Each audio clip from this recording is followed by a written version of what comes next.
So Matt, you've done 3.5 million or more in sales on LinkedIn with no paid ads, no fame, no virality. What did you do that the go viral crowd refuses to do?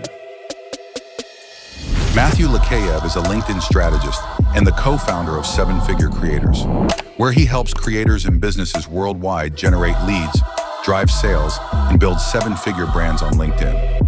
The biggest myth on prospecting is that more volume equals good. So what's better than like 100 reach outs? Because otherwise people just send generic crap. Send 5 really nice personalized things.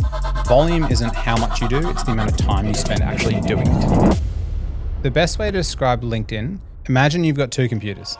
I've got this beautiful brand new MacBook sitting there on the desk, and that's TikTok and Instagram. Imagine next to it there's a Windows 95. That's what LinkedIn is, because the platform actually sucks.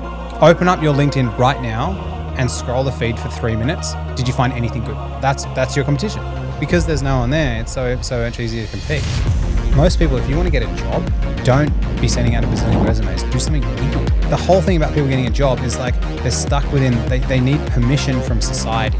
Most people, they post, I've applied for 300 jobs, I can't get a job. It's like, it's your fault. You say that most LinkedIn posts are garbage. 100%. What makes a post instantly worthless?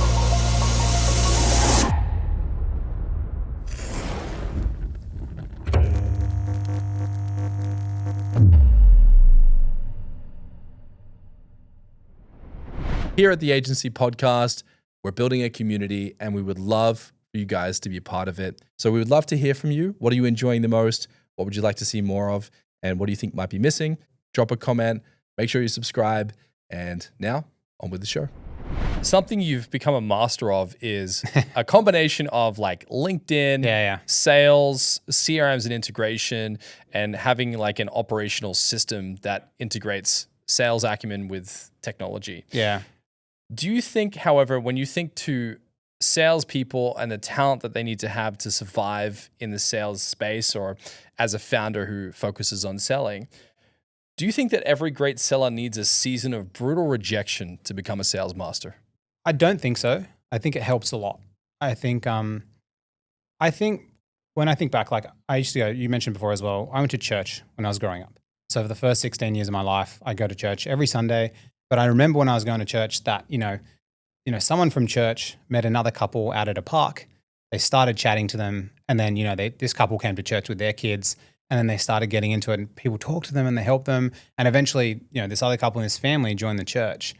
And then they've changed their whole entire like worldview on everything. And like, when you think about it, like, why did they come to church? They got sold into it, really, but not sold in a negative way, like, you know, manipulated. Yeah. But it's like they got sold into it. But people at church, they just have absolute conviction that whatever they're doing is the right thing. And so I think, you know, if you saw a burning building down the street and there's someone in it and they're asleep, you will become the best salesperson in the world to get them out of the burning building, no matter what. So I think that absolute conviction is like the number one thing that is required. And so I think believing in what you do is the biggest requirement for becoming a consistent seller. I just think though that usually the best salespeople are the ones that have just prospected most. So there's a book by Jeb Blount called Fanatical Prospecting, and he argues that the best salespeople are the ones who just speak to the highest number of people and prospect all the time. So just reach out, cold calls, emails, and that kind of stuff. And what that does, when you prospect more and more and more, what happens is you lose that sense, the feeling of rejection. So most small business owners watching this, probably sitting at home knowing in their mind that like, I have to DM and reach out to people, but they just won't do it. And so they'll sit on it for 2 weeks because they'll make an excuse like, I don't know what to say. Is this the right person or whatever? But they're doing that because they know that if they send it and they don't get that, they'll have this deep feeling of rejection. But I found the only way to actually overcome that is just to reach out to so many people, you forget about it. So it's like you message 100 people, someone rejects you, the feeling is like temporary, but then it goes away so fast because you're like, there's 10 more people. So I think it's not a requirement, but I think it's one of the best building blocks to build that conviction. Because then when you talk to so many people, you just act as if like, it's like when you say you give a busy person busy stuff. It's like when you're speaking to so many people at one time, you just act from a stance of like, you have limited time and you're very, very important. And it's why like really like CEOs are really good salespeople because they just value their time absolutely. So when you're in the presence of them, like their time is so scarce and you feel that from them. So you're like, fuck, get all this stuff done. And so I think it's not, the conviction, the sales thing isn't a requirement of rejection, but it definitely helps a lot though. But I think for consistency, you have to have a deep belief that whatever you're doing is helping people. But most founders are just, a lot of the time, they're just very insecure to talk to strangers, but because they just haven't done hard outreach. So when you think about sales and when you think about prospecting, a lot of our viewers might not fully understand the concept of prospecting. Do you mind just adding a definition of what exactly that is? So it's just reaching out to strangers or seemingly strangers, asking to see if they want to buy your stuff. And so prospecting could be you going to a networking event. So I used to go to this networking event called BNI in the city, super culty, but super fun as well. And so like you go there, you meet our business owners and you speak to strangers there. That's prospecting. You could message your current database of people that already know you, just saying, hey, just checking, do you need to solve this problem? You could post content on the internet, preferably talking about how you help people. I'd usually count content not as prospecting though, to be honest. I think it's a lot of times it's just procrastination from people reaching out. But like it's just like, or it's like DMing people on LinkedIn saying, hey, hey, so-and-so, I saw you're really similar to one of our clients. This person, we actually helped them get this result. I recorded a video. I have a document that shows you how we did it. Would you like me to send it through to you? So it's about the amount of reps that you do as well on reaching out to people. But usually the best prospecting you want to do is if you're a business owner, you've had your business for 5 years, look back in time and see, where did I get all my clients from? If you got all your clients from cold calling, just do more cold calling. Because like every time you do something new, like it takes way longer to get good at. And so most like small businesses just go through a feast and famine cycle where they just like reach out to heaps of people when they're stressed and they don't have work. They get heaps of work and they can't take it on. Then they just stop marketing and then they keep reaching out again. And they just literally go on this loop. But each time they're like, I'm going to do Facebook ads. I'm going to do LinkedIn outreach. I'm going to do cold email. I'm going to do networking. And so throughout the year, they try 4 or 5 different things. And they're like, none of it works. But it's like, it all works. It's just hard.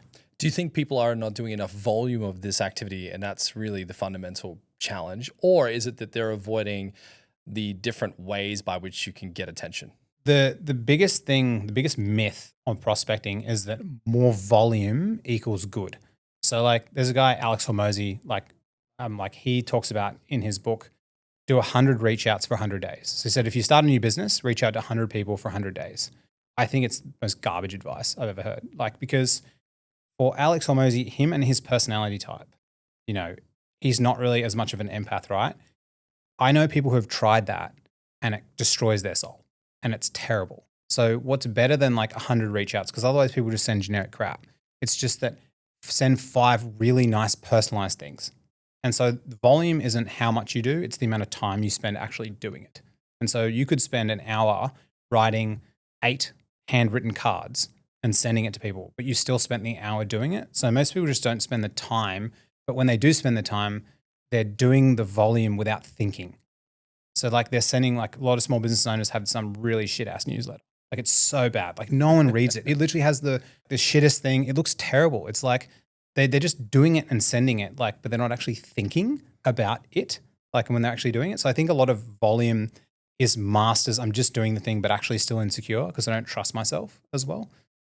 So I think volume is required, but it's the amount of time you spend doing it. Yeah, you're right there because, Alex has his approach. And I think I've noticed this as well over my time doing sales is that, I've managed sales teams and everyone has their own approach. I had a friend of mine, his name was Mark Boonzire, and he used to play this game where every time he would go out for coffee, he would try to come back with 15 business cards. Amazing. And he had a joke that he would do, and he would just go up to random strangers and just say, can you do me a favor? And they're like, sure. And he's like, I'm new in town. I have no friends. I'm just looking for cool people to have coffee with and tell cool stories to. And they're like, oh, well, maybe we can hang. Give me a business card. And he'd always come back with like 8, 20, 30 business cards from a lunch meet. But like at the same time, he did have the ability to have charm and charisma and like make people laugh and feel something. So like in his case, can you strike a balance between volume and quality? Or do you think that you're sacrificing one for the other? I think most people just don't go deep enough, so they don't get good enough at the skills that actually suck. So that's the fundamental problem. So like for me, like at the last company I was at, we had to grow up cold calling. So before I was at my last company, I worked for Zoom. And so that's, Zoom video conferencing. And like Zoom is like the easiest thing to sell at the time during COVID. The way I got meetings was I'd email, every single Sydney business owner, and I said, "Hey, it's Matt from the Zoom Sydney office. Do you need help setting up your account? Let's jump on a call." So I booked 750 meetings in a year. So very easy when you have brand. But the company after that, like we had no brand, our website was terrible. And so the only way I could grow it was through cold calling. And so when I started, like I was sitting at my house at home, heart pumping out of my chest, just dialing these random phone numbers, and getting onto people. And I was like really bad at it at the start. But then after doing it for about 5 or 6 months, 2 hours a day, in the end, I had one session where I booked 14 meetings in 80 minutes.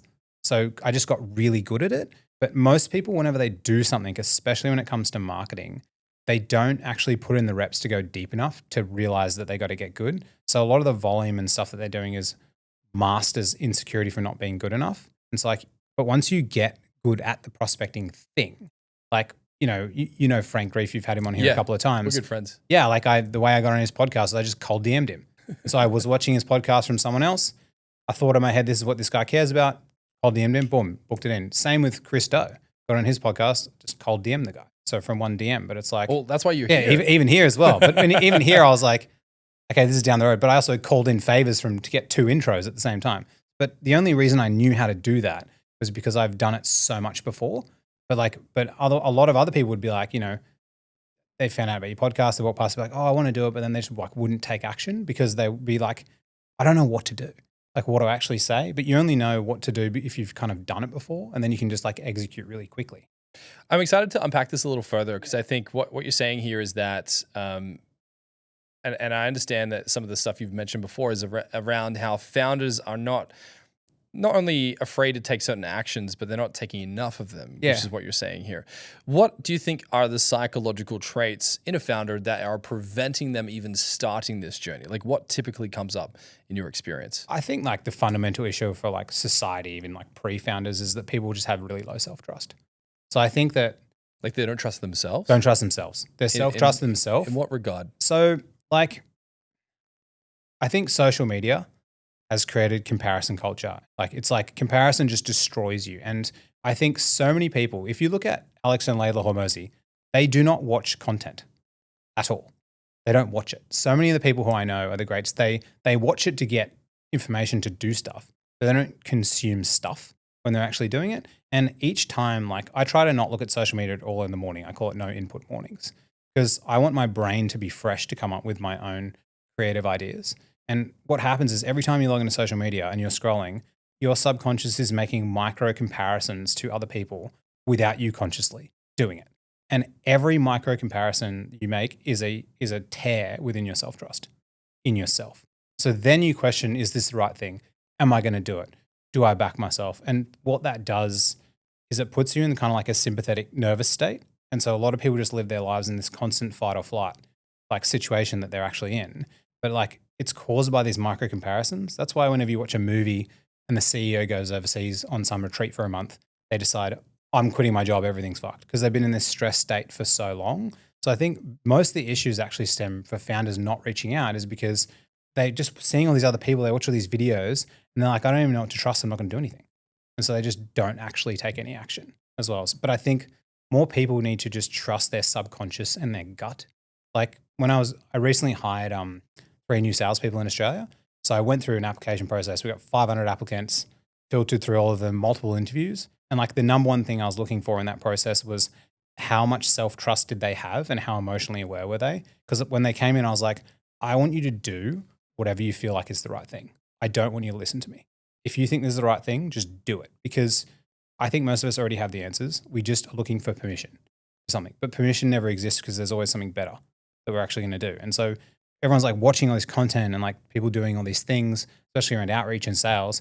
And they're like, man, I suck so bad. And they just keep comparing themselves. But most people that have done it, the best sales stuff I've ever learned was just, I didn't read it, just did some random shit. And then it worked out. And people are like, how'd you think about that? I don't know. I just did it. I didn't actually, when I was at Zoom, I booked 750 meetings in a year because I was like, oh, I need meetings. All right, I'm just going to how many emails can I send? How many are I want? Okay, cool. How many leads have we got to the sales ops guys? And they're like, oh, we got 80,000 leads. And I was like, oh, can I just email them all? And so I just put it in and just emailed 80,000 people. But I didn't even think twice. And this was before cold email was a thing. as well. But I think most people, they just struggle, like they're like constantly questioning themselves and they're seeing other people doing better than them. And then they just don't trust themselves. So then they're stuck in indecision.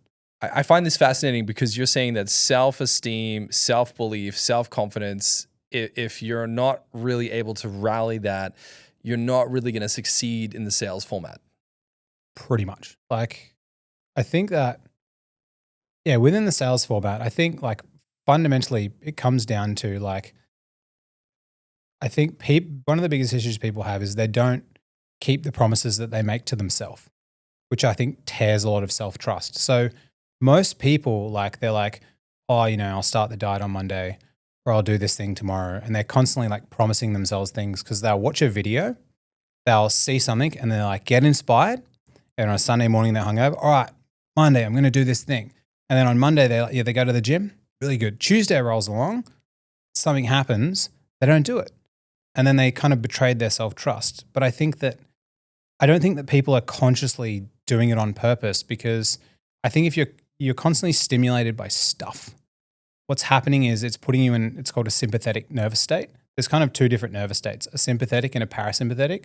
If you consume social media all the time from when you wake up to go to sleep, you actually never enter into a parasympathetic nervous state. Can you just like define both of these and like an example of how it might happen? Yeah. So the easiest way to think about that, if you're in that state, is sympathetic is the fight or flight state, but it's the state when the thoughts that are coming to your mind are urgent and have high agency.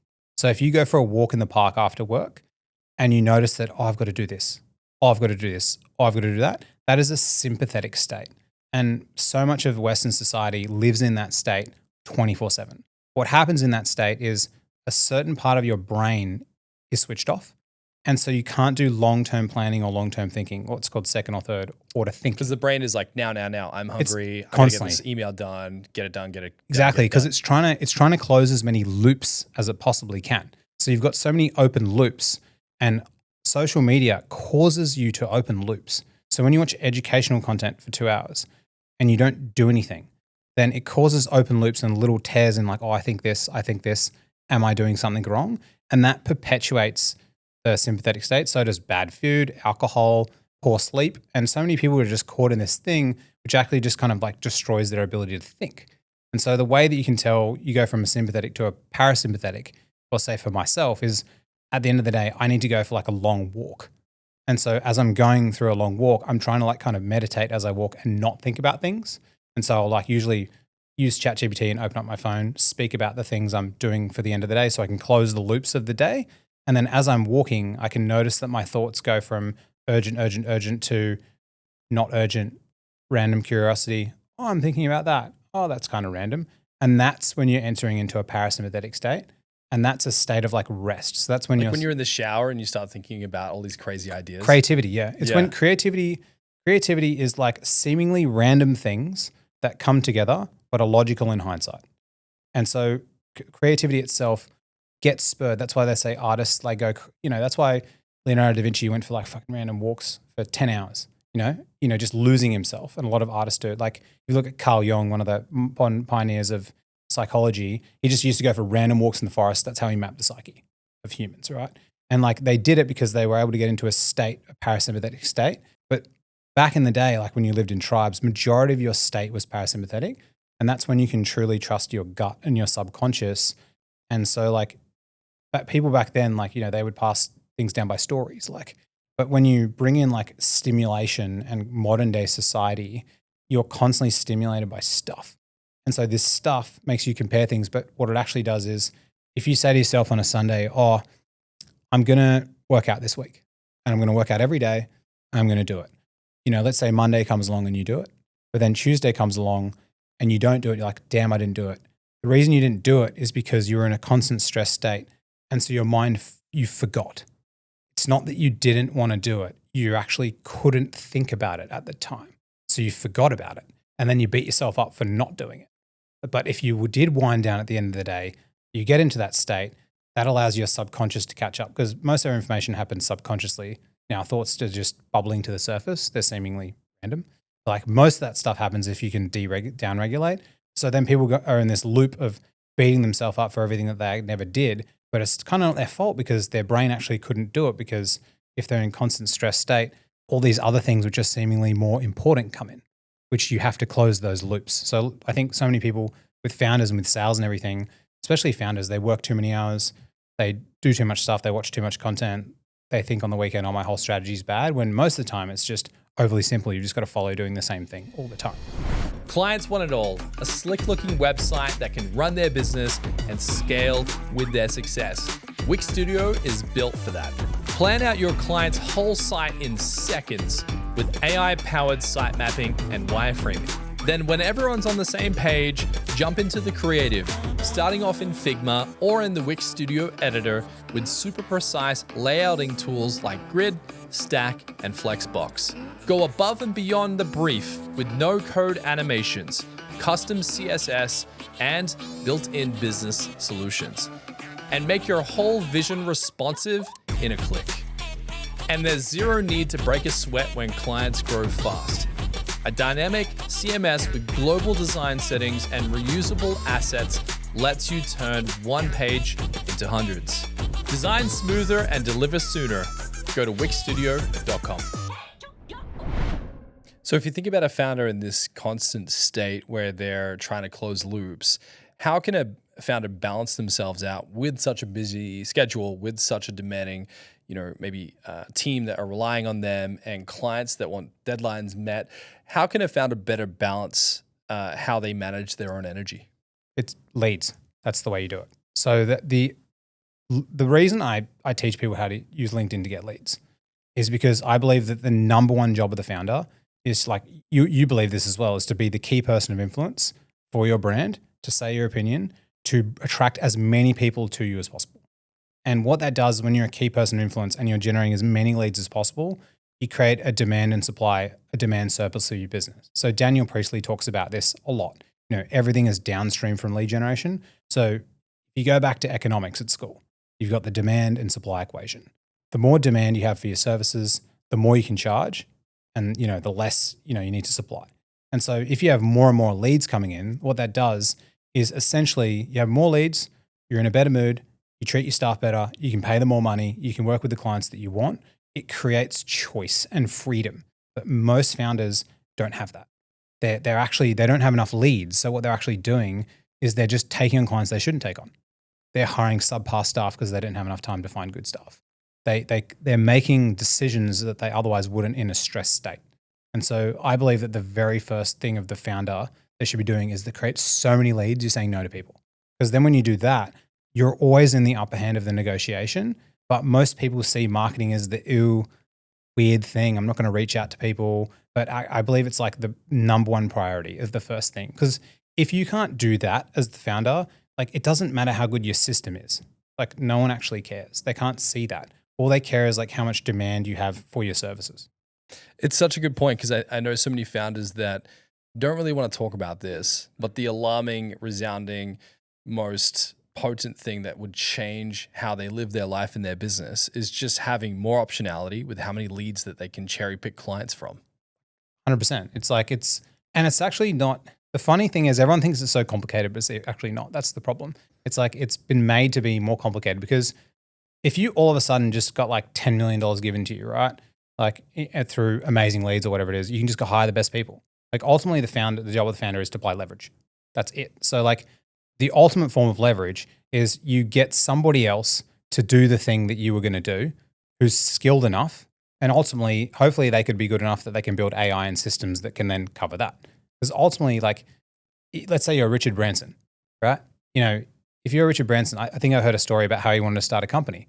And he was like, okay, I want to overtake this company. So he just went to the company that was number 2. And he said to the CEO, yo, do you want to run this new company with me? We're going to overtake number 1. And the guy's like, let's do it. And he's like, cool, I'll use my name. You start it. I'll get some investors and fundraising people in, and let's just do this. And that's what he does, because he's built a brand that creates demand for himself. I think most people, they're stuck in a situation, but the fundamental issue is caused by that. If you don't have enough leads, you're financially stressed. And when you're financially stressed, you can't think about anything else. And so if we think about Maslow's hierarchy of needs, so if you look at basic human needs, number one. Before you continue, Yeah. I'd love to start off with this because I think we've got something special in this particular episode. So if you're listening to this particular episode on whatever device you're listening on, I would encourage you to switch to video format just for certain segments of what we're about to go in. But I'd like you to take our viewers through this because I think this is, a lot of people know about Maslow's hierarchy of needs. But in your case, I think this might lay some groundwork as to some of the things that we're going to unpack today. So if you would like to take us through this and how you think about Maslow's hierarchy of needs and how founders should be thinking about this when it comes to, I guess, conquering their financial challenges and having the ability to grow the business the way they want. Definitely. So essentially, when we think about Maslow's hierarchy of needs, I'm not going to get into like the full science of it and stuff like that. But essentially, there's 5 basic needs of human beings. Essentially, stage 1 is when you need food and water, right? So if you do not have food and water, that's all you can think about. It doesn't matter how much money you have in the world. If you have no water, you're screwed. And so like that's stage 1. So people can't actually think about tabs that are running in your brain.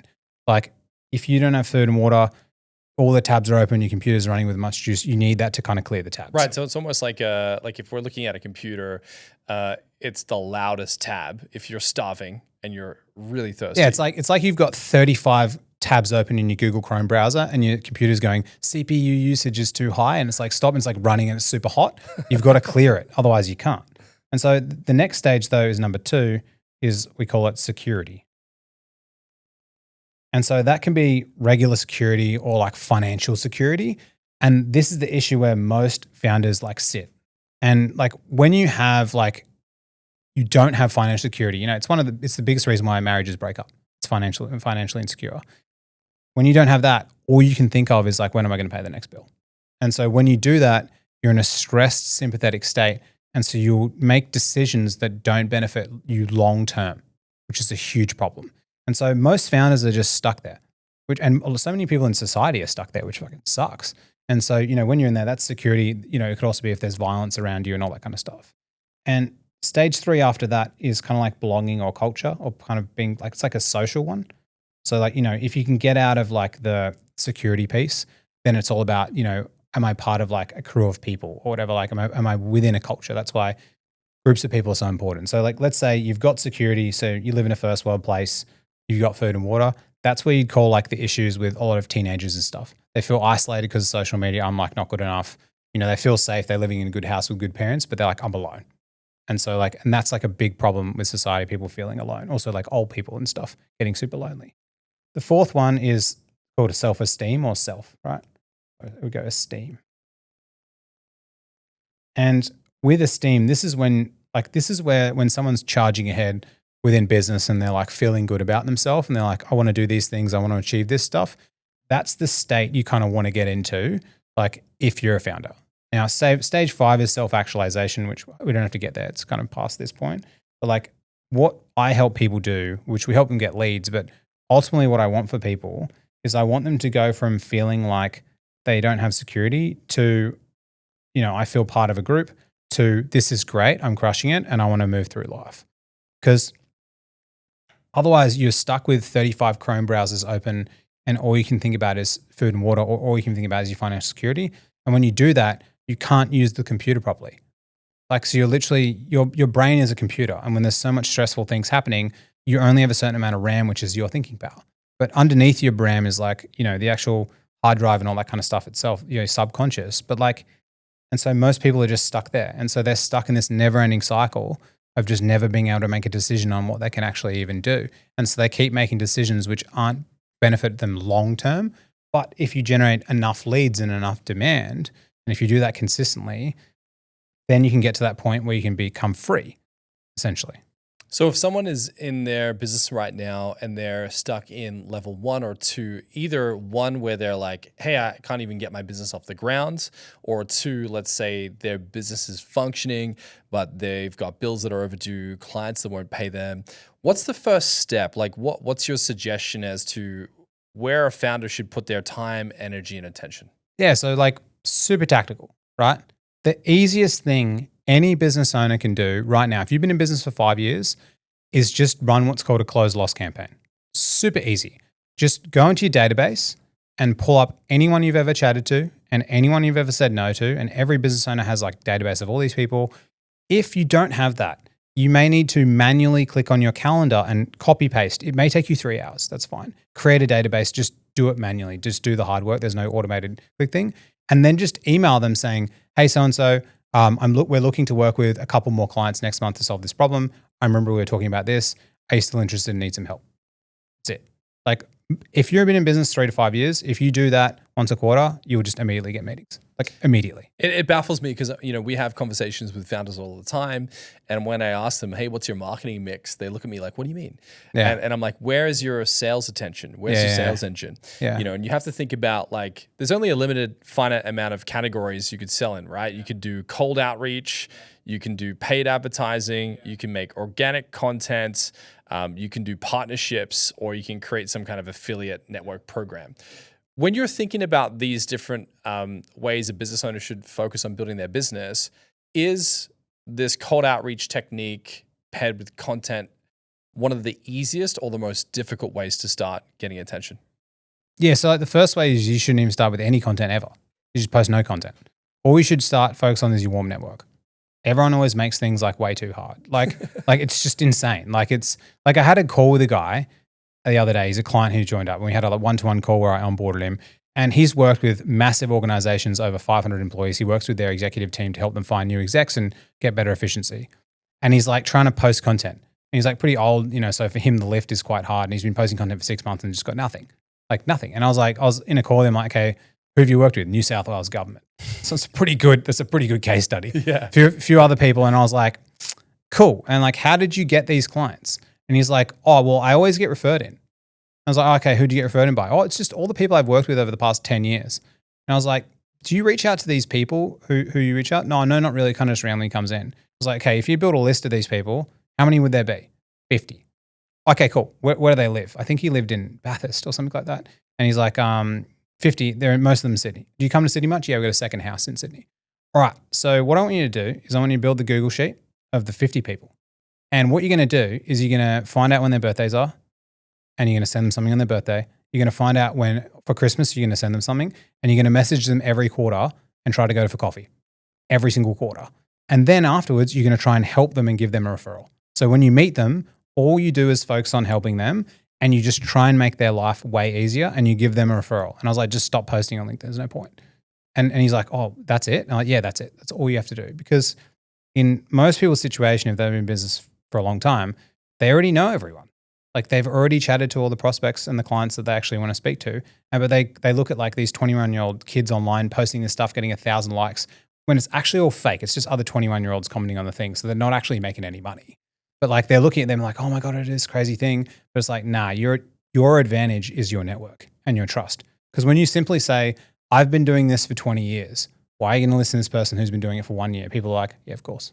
It's like, so most founders and stuff, they just need to go back into their current network of like people they've worked with before, clients that said no to them previously. Because the reason someone said no is not because not right now.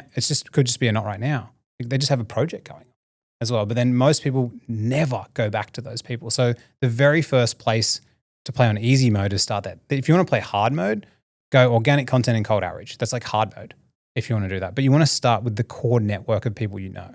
So I was saying this to a friend of mine on another episode. Her name's Taryn Williams, and we were talking about the whole networking concept. I previously had a mentor who said this very prolific thing to me, and he said that your network will either hurt you and hinder you or help you based on how you've treated it up till now, like a garden that you would tend it to. So when you think about someone who's, I guess, tending to their garden, an example is there's someone I'm building a business with, and he was telling me this story today where he's like, every time I fly anywhere abroad, I go out of my way to fly into Singapore to meet with the CEO of Ferrari, just to have lunch, even though it's an entire day out of my way, just to connect at least once every 6 months, because I know at some point there'll be a meeting or a conversation where my name will come up and he'll call me. when you're thinking about someone in a predicament that they don't have a sufficient network, where should they start? Should they join BNI and these other communities? So is this a person who's just started their business? Let's hit it from 3 tiers. Yeah. Tier 1 being, and you can maybe use the iPad for this. Yeah. But let's break it into 3 tiers. Tier 1 being like a beginner Yeah. that has no network. Yeah. Tier 2 is like someone has a bit of reputation, but people don't quite admire or revere them yet. Yeah. And then tier 3 is like they're really revered and people are fighting for their attention. Yeah, I gotcha. So we'll use like let's just pretend we're using like a 21-year-old just starting out. Like, what are they going to do? So the first thing they need to do, so go 21-year-old, we'll go number 1, is starting out, so 21-year-old, is you want to sell something easy. So whatever you pick selling, you want to pick a service where you do something for someone and it helps the person make money. So money and service. Because the worst possible business you can start in the world is a software business. Because with software, it requires the user to actually do stuff, which is hard. The easiest thing to sell is I will come to your house and I will do it when you're not even home. That's the easiest thing to sell. So there was a kid who I met up with. He actually messaged me asking to go for a run just randomly on LinkedIn, this kid called Jamie. And we ended up hanging out. We walked around the city. We didn't go for a run, but he was asking my advice and he's posting content online. He helps businesses implement this software, which helps them like find candidates for jobs. So like internal recruiting. And I was like, yeah, dude, don't even post content. I was like, you're young, you're 24 years old. Just go to the office of the person in Sydney and they'll buy from you.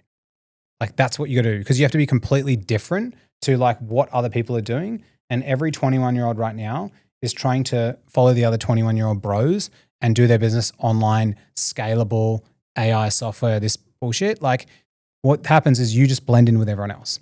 But when I was with Jamie on Sunday, I was like, cool, we're going to buy you some nice pants. He bought some nice pants. The next day he had 2 meetings. He closed 2 $5,000 deals because he went in and he was so different to the other person. So like you want to be selling something that helps people make money or a service that actually do it for them.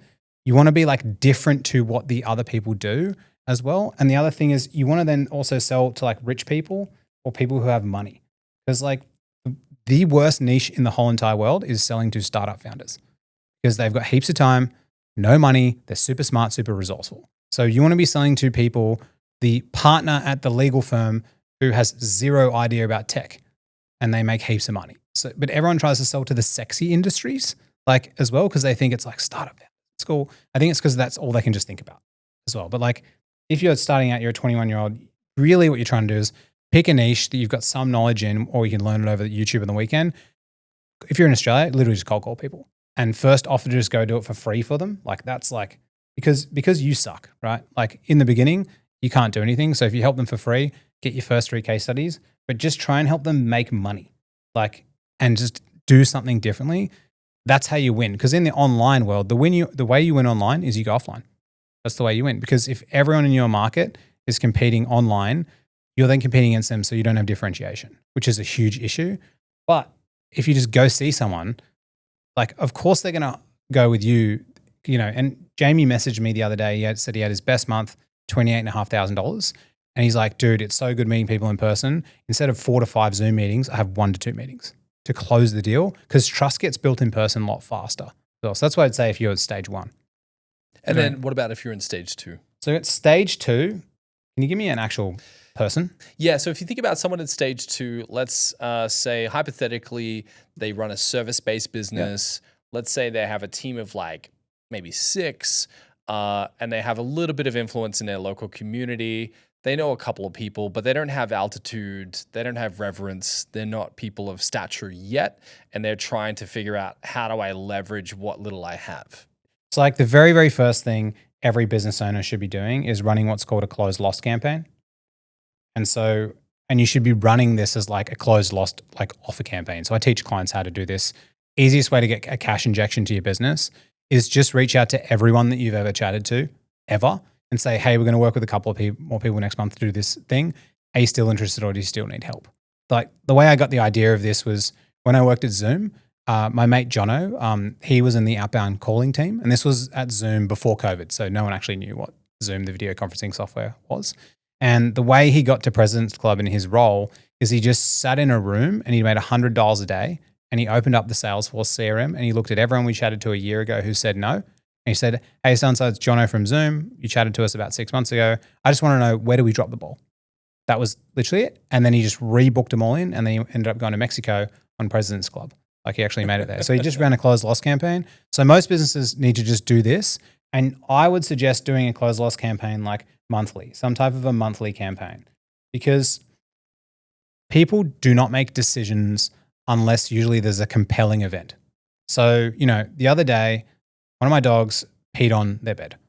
I got 2 dogs, don't know which one it was, who was guilty as well, but like one of them pissed on the bed. So I was like, damn it, I've got to buy another dog bed because it's a compelling event. So I text my wife, I found some beds. It's not the same as the other one. But can we get it? She's like, no, we need the same one. It's got to look nice in the house. I was like, whatever. And so we go next day, we buy the bed. It's like, that's created a compelling event for someone.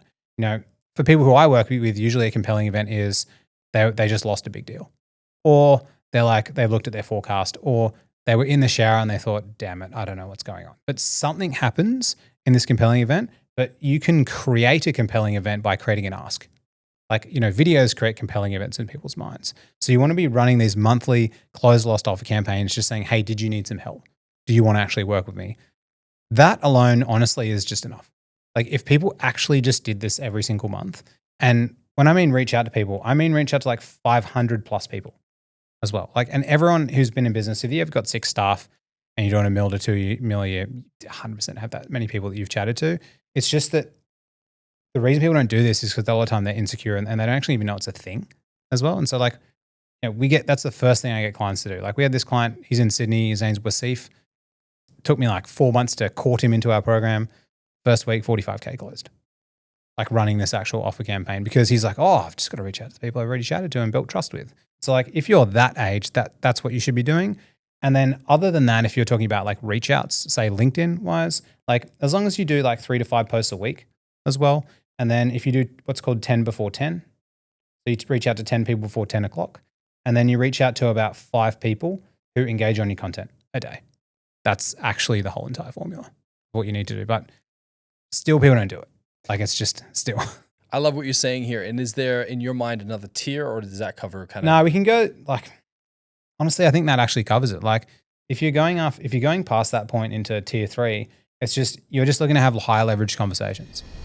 Yo, my name's Dane Walker and I am disgustingly obsessed with branding. I had to figure out a way to do branding every single day, so I branded myself.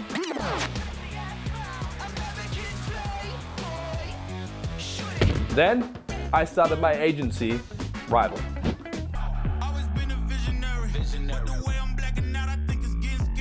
And hired a team of branding mavericks hell-bent on creating brands so good that they'll make your competition shit their pants. So here's the thing, you want your brand to go viral and RIVYL makes brands go viral. That's why we're offering you a free 30-minute branding session to get an expert's opinion. If you don't believe me, the proof is in the pudding. Here's what clients have to say about RIVYL. RIVYL is trusted by brands like Nutrition Warehouse, Light My Bricks, and Vumi.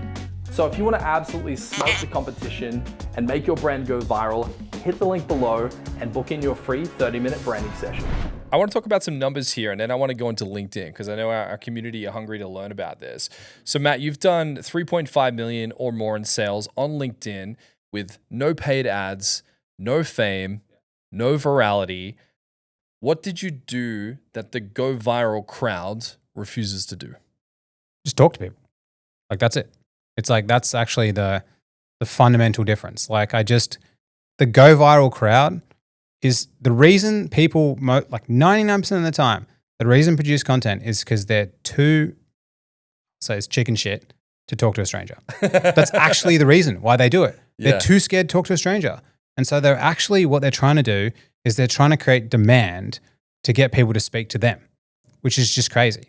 And so but they keep trying to produce better and better and better and better and better content, right? But all the leads are sitting there. They all liked their post. It's but they still won't talk to them. So they're waiting for inbound leads, which is, I think, the dumbest thing that anyone can ever do. So if I look at, I'll give you this one model, right? So when you would know this back from classic marketing, right? So 97% of your market isn't ready to buy right now, right? They may be, you know, unaware that your solution even exists, or that may not be the right time. And then actually 3% of your market is ready to buy, right? But of the 3% of your market, only a tiny percentage of that will actually reach out to you if you sell something expensive and want your help. Most of them, they see your content post, they're like, oh, I might book a call with this person. The kid starts crying. Oh, I'll get to it later. They forget, literally.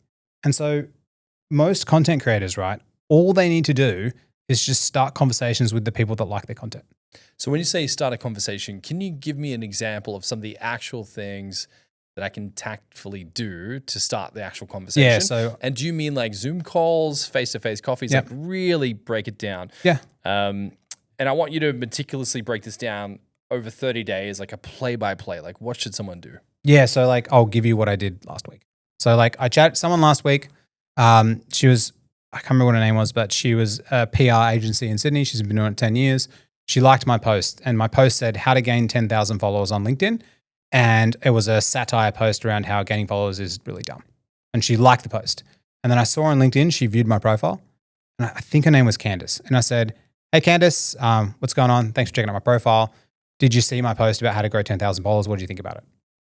That's how you start a conversation. You ask the person their opinion on whatever you posted about. So ask for an opinion. You don't go for a pitch. No, it's like, you're not going to try and kiss someone in 3 seconds on the first date. Like, it's super weird, right? Yeah, so, no bedroom talk on the first date. Yeah, so it's like the way you want to do is just ask their opinion, because everyone loves giving their opinion. It doesn't matter who it is. It's a basic human nature. And so ask something to get their opinion on what you wrote. And then she responded and said, oh, this is it. And then what you do again is you double down, and then you ask their opinion again.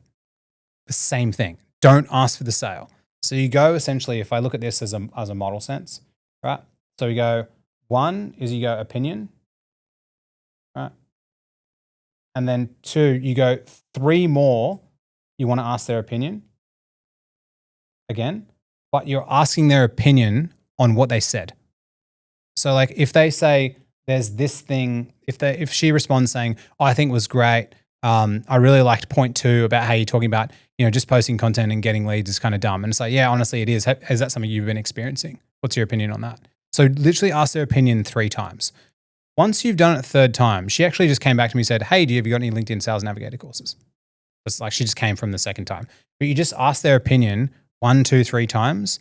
Most people just pitch again because they're too insecure, because they're like, oh, I got to get this person. Don't know how much leads. Fuck. Like they're freaking out. And then so you just ask their opinion 3 more times. And then the last thing you say is you then offer them something for free. That's literally what you do. So still no pitch. So you just say to the person, hey, oh, by the way, it seems like you're struggling with this. I would say to her, I've actually made a free LinkedIn Sales Navigator training. It's 8 minutes long. It helped my client really similar to yours. Would you like me to send it to you? And then they'll just say yes. And by that point, you beat everyone else, you gain their trust. Like that's actually all that you have to do. So she asked for you to sell something to her. You still said, no, I actually want to give you something for free. Yeah. So even at that point, if someone comes into you and they say they want to buy now, like in that situation when she said that, you want to capitalize on it immediately, because speed to lead when someone's in that emotional charge. But if that doesn't happen, which it doesn't happen to a lot of people, you then give them something for free. Like that's exactly what you do. And so in that point, you've had, 5 exchanges back and forth. You still haven't asked for the money. In the other person's mind, they can't conceive you as a salesperson, because every single salesperson pitches on the second message. So what you're doing is, in their mind, you're just building trust with the person. And then that way, what you want to do there is just stop talking. Just don't talk to them for a week. They will think about you for a whole entire week. And then you come back the next week. And then after that, you send them a message and say, hey, I'm going to be working with, XYZ people next month as well on helping them lead Sales Navigator. Like, are you interested potentially? You just wait a week. But most people just won't wait a week.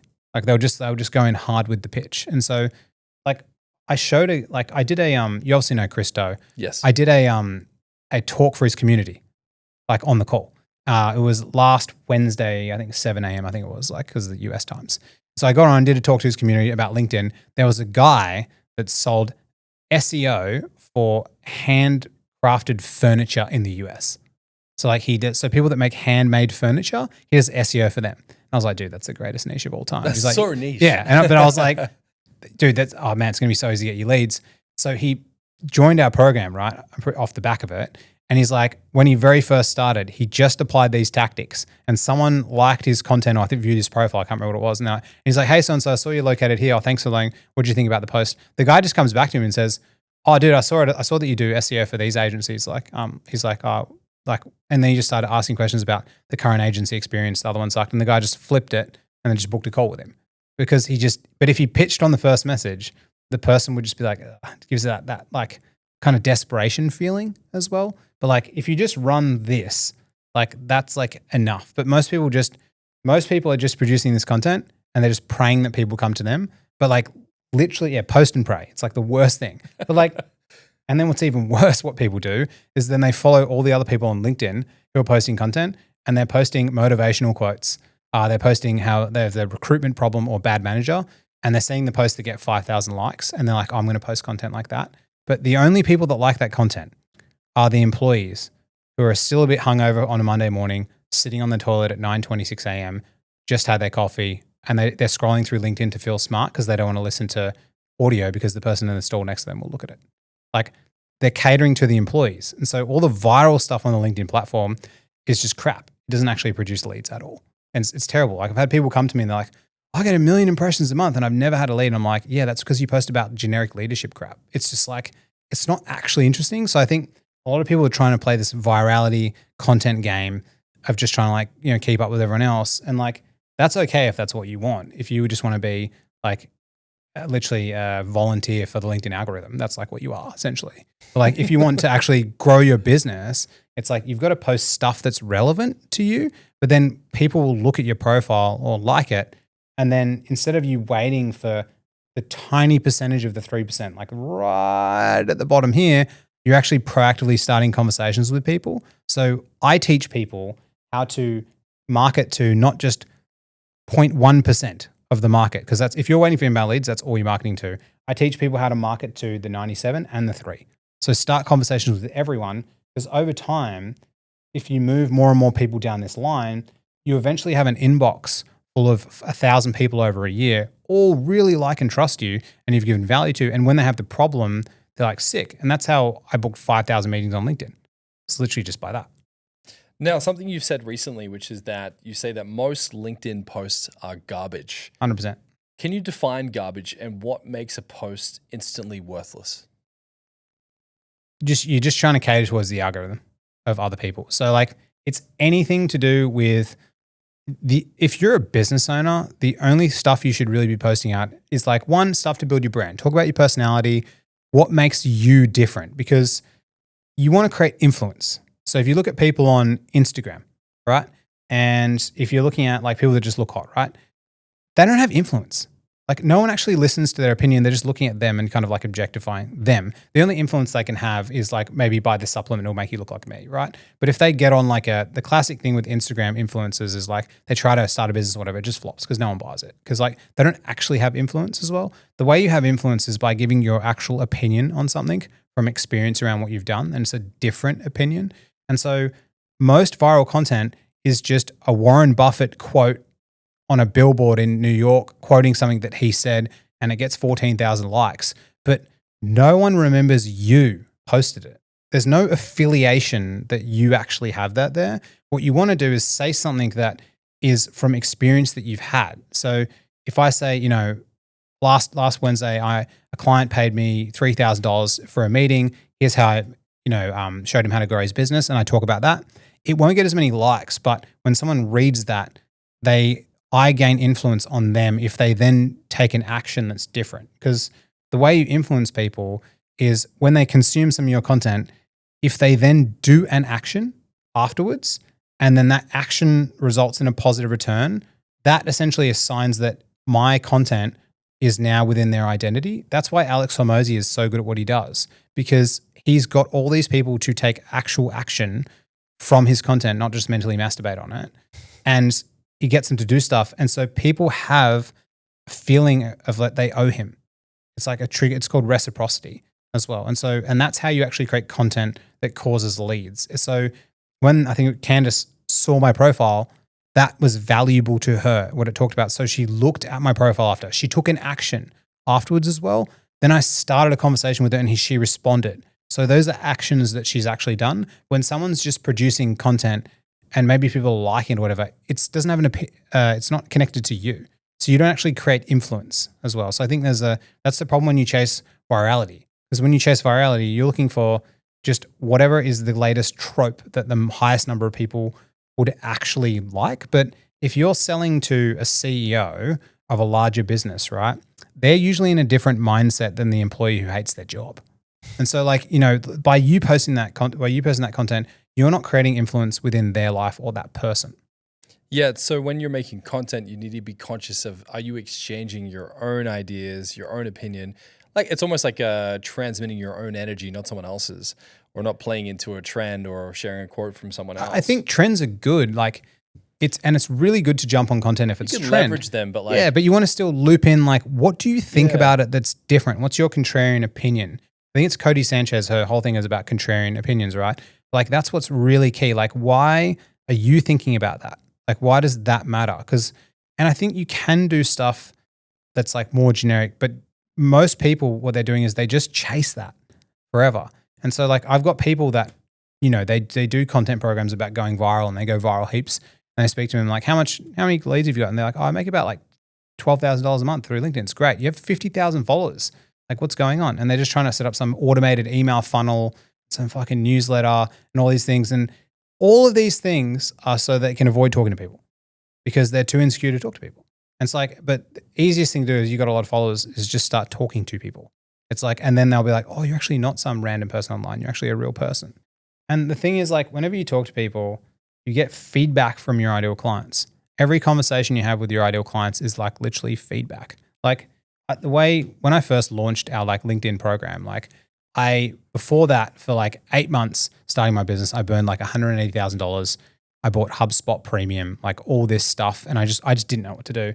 But, and I changed offers, and it wasn't until July 2023 that I finally worked out my offer. They wanted to help people with LinkedIn. But the one positive thing I did during that whole time of the 8 months was I met up with about 150 people. And so how I got my first clients was I just said, hey, I'm doing this LinkedIn thing now. I'm not running an agency anymore. It's $3,500. You want to join? And 25 people said, yeah. But if I didn't do the 150 people, I wouldn't have gotten the feedback from the market to tell me that, I don't need a cold email agency or cold call because that's what I was doing. People just need a few warm leads and they want to do it themselves with LinkedIn. And so I got the feedback, but then also every conversation you have with an ideal client, when you help them, it creates value for you because they will then talk about you, creating word of mouth. And so a lot of people think all these conversations are pointless and stuff like that. Why would I just have a great chat with someone? It's all of it is creating essentially value. It's creating kind of like karma. It's reciprocity. By you helping other people, they will naturally feel that they have to help you back. Now, something I want to shift into is a conversation around LinkedIn. Now, when I look at LinkedIn, I know a lot of people kind of put it in the category of social media. Is it social media or is it something else entirely? Because it seems like it's a bit of an outlier platform. Yeah, definitely. So the best way to describe LinkedIn is that imagine you've got two computers. You have the brand new MacBook. I think I bought it. It was $4,500, so expensive, right? I've got this beautiful brand new MacBook sitting there on the desk. And that's TikTok and Instagram. Beautiful. When I open up Instagram, man, when me and my partner lie in bed on a Sunday morning, we watch funny threads for an hour and a half. I don't even know where the time goes because it's so good. When I'm going, it's energizing. It's dopamine city, right? LinkedIn, that's the MacBook sitting on your desk. Imagine next to it, there's a Windows 95 computer. Who's going to want to use the shitty Windows 95, the really boxy thing, super heavy to pick up the computer, right? And that's what LinkedIn is because the platform actually sucks. It's so bad. You open up the platform, you're this is terrible. What am I scrolling through? It's not actually entertaining as well. And so because of that, people don't enjoy using Windows 95, right? But when you do use it, you're just, instead of using, so when you go to Instagram, right? You could be a big fish, but you're in a freaking ocean. If you have 1 million followers on Instagram, it's so what? It's a lot of the time, unless you're niched around something, a lot of people just have 1 million followers on funny stuff. That's right. If you see someone with 1 million followers on Instagram, you're yeah, big deal. But you see someone with 1 million followers on LinkedIn, you're like, holy crap. Yeah, the value per follower is like disgustingly higher.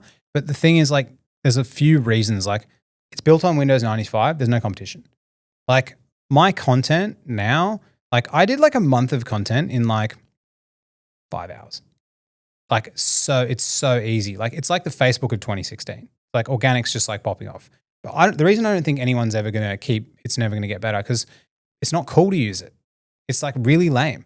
Like when you say I have a LinkedIn, they're like, what are you doing? Like, people judge you, but like that's like where you want to be. Like, I don't want to be starting a software company. If I've got skills, I want to be going into logistics, because like all these businesses suck. Cody Sanchez talks about how buy boring businesses, because if you buy these boring businesses, they don't even have any tech installed. They've got nothing. They've just been running for like 30 years. So if you just go in and bring a little bit of flavor, you go really good. That's like what LinkedIn's like. And so people going there, and the other beautiful thing about the platform is it's a text-only platform. So like majority, when you open up LinkedIn, if you're a user, right, you don't think you're going to watch a video, so you don't have your sound on. So in your mind, when you open up LinkedIn, you're thinking that you will read. And so it's great, because then when you put stuff there for reading, it's easier to create written content as well. So the barrier to entry is like super low. What no one else talks about with LinkedIn is the average user makes about 2 to 3 times as much money as every other platform. So I heard someone say recently that kind of adds to your point there. Cohen Ray was saying that he sees different platforms kind of differently, right? Like he was saying that, Facebook's kind of like a family barbecue. LinkedIn's kind of like a networking event. TikTok's kind of like a nightclub. Instagram's kind of like, a cool social meet. There's different energies on these different platforms. When you're thinking about LinkedIn in particular, what are the benefits of the platform? What are the advantages of it? And why should founders spend more time trying to build their LinkedIn page? Yeah. So number one, there's less competition. Like that's like what you want to do. Like, why would you want to compete where all the good people are? I'll just say, if you're a user at home, right, open up your LinkedIn right now and scroll the feed for 3 minutes. Did you find anything good? Anything, right? Just if you do it, there's nothing. It's like, and so that's your competition. That's who you're actually fighting against. So because there's no one there, it's so much easier to compete. Like the second reason why it's amazing is because of LinkedIn Sales Navigator. LinkedIn has a paid add-on called Sales Navigator. It was also built on Windows 92, not 95. It's actually even worse than regular LinkedIn. It's really bad.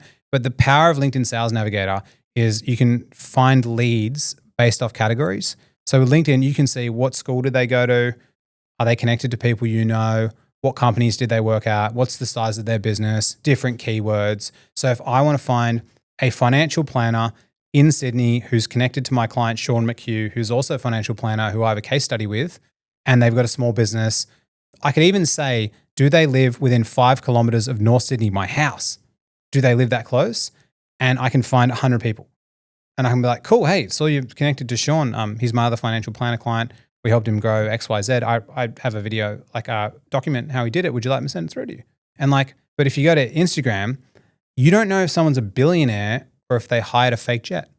You actually don't know, because none of it's believable on Instagram. At least on LinkedIn, someone could post some bullshit on the content. But when you look back at when they went to school, who they're connected to, all this, like when people get connected to other people on LinkedIn, that takes a long time. You can't buy fake followers on LinkedIn. You might be able to, but it's really logistically difficult. So you're saying like LinkedIn is somewhat of a truth serum to kind of identify what someone's... Because if they're connected, if you're in Sydney, they're in Sydney, you both have 100 mutual connections, and LinkedIn shows that. And so you always have an in. So the reason you want to go with LinkedIn, like over the other platforms, is purely based off, remember how before I mentioned like close lost around how you want to reach out to those people?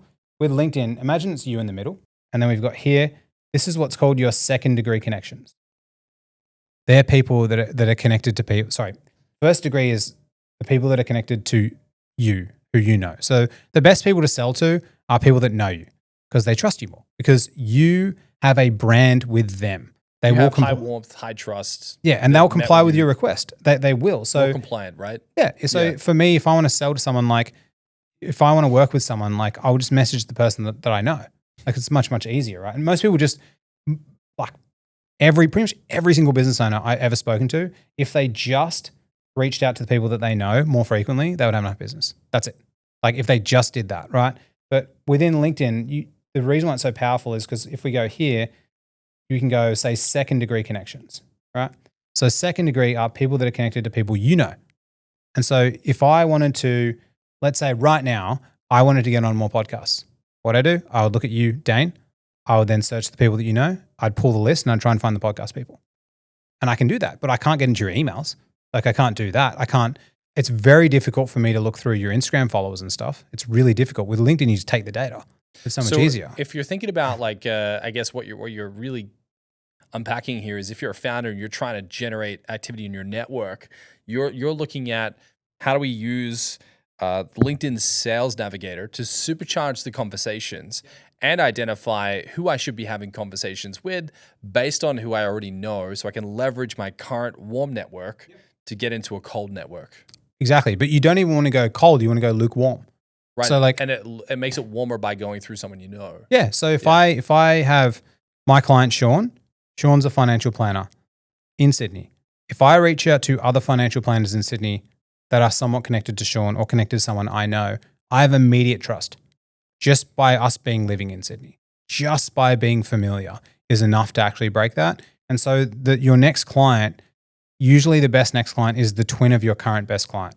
So you pick your current best client. So I'll pick another client. Another financial planner is a client called Mundo. He's from Pennsylvania, I'm pretty sure, in the States.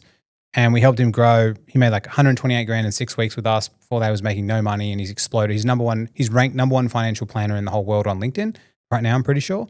And so if I wanted to find other people, I would be like, okay, who is he connected to in the US? Or who is a financial planner that's posting on LinkedIn in where he lives? So then when you talk to that person, you can say, hey, I helped this other guy. You're his twin. I can see, Mundo's been posting for this long. These are his problems before. Like I can see that you're posting a lot there. I've got a 2-page document showing how he got these results. Would you like me to share it with you? It's like of course they're going to want to see what their competitor's doing. Now you've studied over 54,000 viral posts and you've found that there are 5 types of content. What are they? Yeah. So I didn't do it. My business partner, he's the dude he's the tech guy. He's my tech guy who works at all that. Like what he was able to do is he scraped 54,100 and something viral LinkedIn posts from the platform. And we ran it through ChatGPT Pro when it came out. I think it was like a couple of months ago. And he essentially found that there were 5 post types that actually go viral in LinkedIn. What they are, the first type of post is a personal story post. So story-based posting, which is like speaking from self-experience or telling a parable. Yeah, so it'd be like a post that I had went viral the other week was like X amount of years ago, I was an accountant earning $44,000 a year. Now I've made $3.5 million a year on LinkedIn. Here's how I did it, kind of thing. Like I did a story that went viral 2 days ago where I talked about how I actually started podcasting 7 years ago and then quit, and then started again 4 years ago and then quit again. Yeah. Then started 2 years ago and now here we are. Yeah. And I was just talking about how like I quit, but I kept coming back because I wanted to do it. Yeah, it's a really good. So it's playing on like people read that and they resonate with quitting. They're probably like, this is a thing about quitting and redoing something about things being hard. So it makes total sense. Like a personal story like that. Yeah, that's stuff that actually goes viral. Why does story-based content still do so well? Because when you hear about it, you're like, yeah, cool, that sounds cliche, but like, why is it so potent? Like humans have forever communicated with stories. Stories will never go away. It's like we're human beings. Before we could write things, we remembered through stories. Like, so I think it's innate in our subconscious to want to read a story. Like, so I think with social media and stuff, you're playing on people's like emotions and stuff like that all the time. And I think there's nothing better than a good story, like ever. It's like, I think it's the best content. I think, movies, music, it's all about storytelling. Yeah. What's number 2? So there's number 2 is how to or how I. Interesting. So like how to and how I. Yeah. So how to or how I is like, I would say, I did one the other day where it was like how to book 5 meetings a week on LinkedIn, or how my client booked 5 meetings a week on LinkedIn, or how I booked 5,000 meetings on LinkedIn without spending money on ads. So I'm talking about like, I want to know the answer. Yeah. Click. Yeah. And then usually a how to or how I it comes with steps on how to do it. So you go how to, how I, and there's sequential steps afterwards. And people want to read in the juicy steps of what actually happens. There's another type as well called a listicle. And so a listicle just means a list. It's just a list of things. Yeah. 10 things I learned after coaching 1,500 founders how to use LinkedIn. Right. Yeah, so it's like, and so Like 10 lessons or 10 10 commandments. lessons. Yeah, 10 lessons I've learned from, I think your story as well. I think yours was like, from being XYZ in debt to building this thing, right? And so people want to know the juicy insights of the details and stuff of what actually happened. So listicles work great because people want to know the numbers. Number 4, probably my favorite to write, are contrarian posts as well. And so contrarian is like, I'll post something like, posting content on LinkedIn is just procrastination from you reaching out to strangers, asking them to buy your stuff. Disagree with me. It's somewhat inflammatory or somewhat challenging. Challenging people's opinions.